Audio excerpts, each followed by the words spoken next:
Et pour parler toujours de la lutte contre la corruption, je reçois à présent l'invité du JT.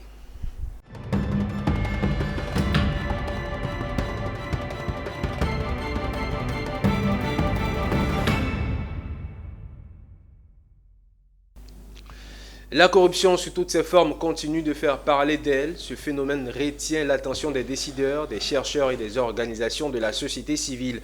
Le 11 juillet de chaque année marque la journée africaine de la lutte contre la corruption.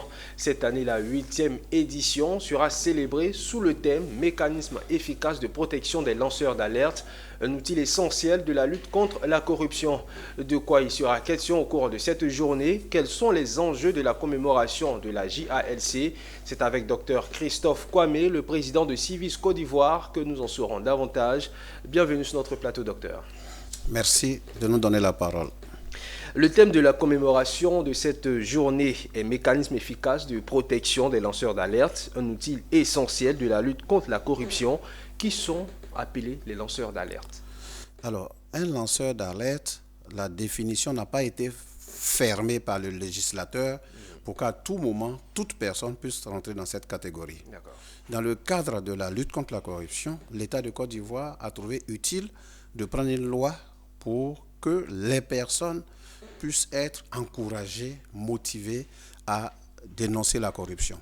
Donc, toute personne qui est dans un organisme, toute personne qui travaille à la fonction publique, toute personne qui travaille dans le privé ou tout citoyen qui observe, qui est témoin d'un acte de corruption peut être appelé lanceur d'alerte. D'accord, mais est-ce que la Côte d'Ivoire a pris la pleine mesure de la protection de ces lanceurs d'alerte?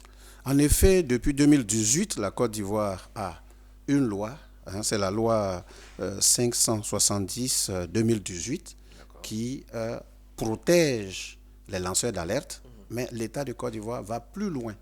Protège les lanceurs d'alerte, protège les dénonciateurs, leurs familles et toutes les personnes comme les experts qui vont travailler sur le dossier. Donc, une loi existe. L'État a pris la pleine mesure. Ce qui manque aujourd'hui, c'est la vulgarisation de cette loi pour que les citoyens sachent que s'ils dénoncent un acte de corruption, ils pourront être protégés et connaître les procédures de protection. Mais justement, comment est-ce qu'on fait pour connaître ces mesures de protection? Est-ce que ces mesures sont vulgarisées? Est-ce que la population est au parfum de ces mesures? Premièrement, on nous dit dans une république que nul n'est censé ignorer la loi.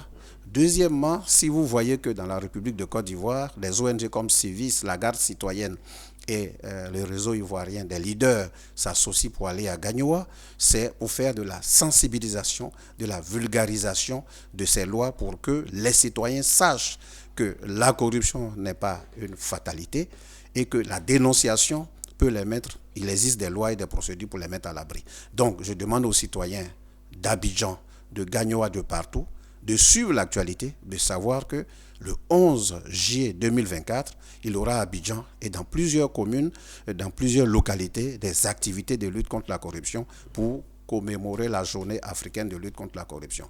Pour ma part, pour Civis et pour la Garde citoyenne et le réseau ivoirien des leaders, ce sera à Gagnoa le 11 juillet.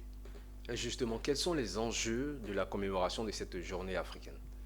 Vous savez, la Côte d'Ivoire a donné une loi, mais cette loi est détaillée. Qui on protège dans la loi? On protège, en plus du dénonciateur, sa famille, les experts qui ont travaillé sur le dossier. Mais comment on les protège? Qui les protège? Par exemple, il y a plusieurs mesures. Il y a des mesures judiciaires, il y a des mesures extrajudiciaires. Au niveau de la justice, par exemple, on peut s'organiser pour que la personne ne soit pas connue, c'est-à-dire l'anonymat. Au niveau de l'extrajudiciaire, on peut trouver une maison pour la personne, comme on voit dans les films de la CIA, changer l'identité. Son adresse peut être l'adresse du commissariat. Et même dans les mesures judiciaires, il y a des mesures que le procureur seul prend pour aider la personne à pouvoir tenir.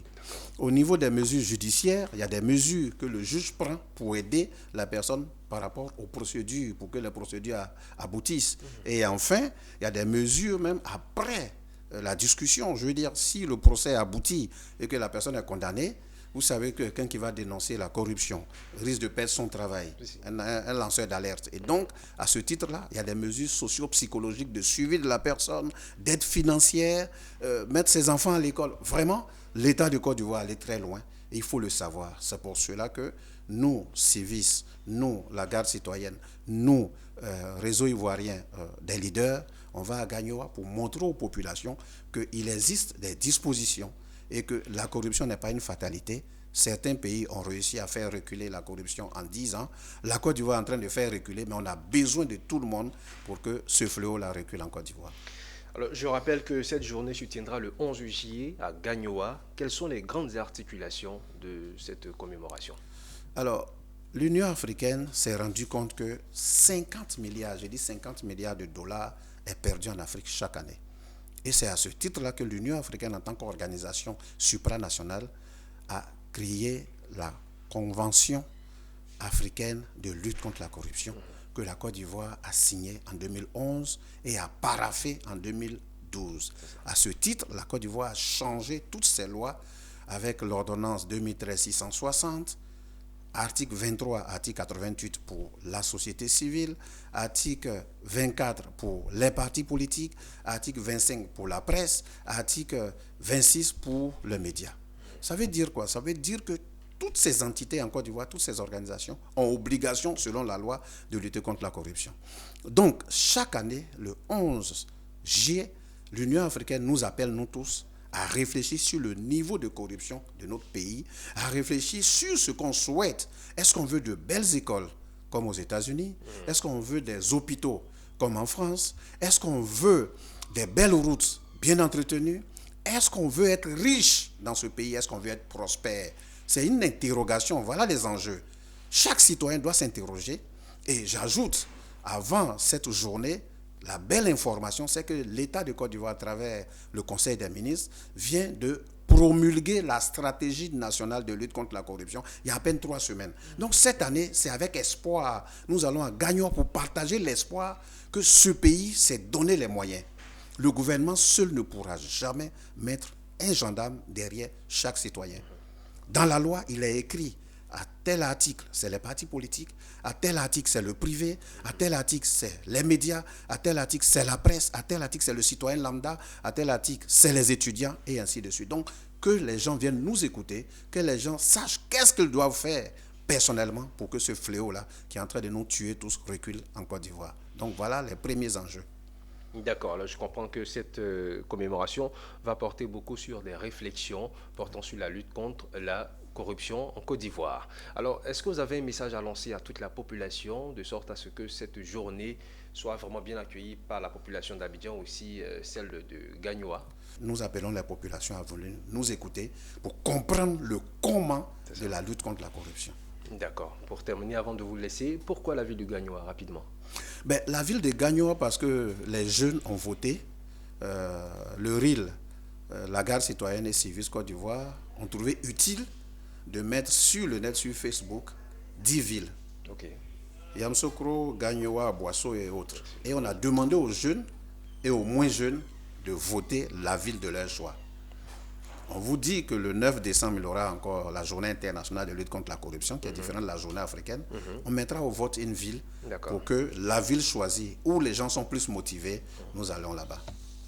Merci beaucoup, Dr Christophe Kwame. Je rappelle que vous êtes le président de Civis Côte d'Ivoire et avec vous, nous avons échangé sur les enjeux de la commémoration de la journée africaine de la lutte contre la corruption qui se tiendra le 11 juillet à Gagnoa.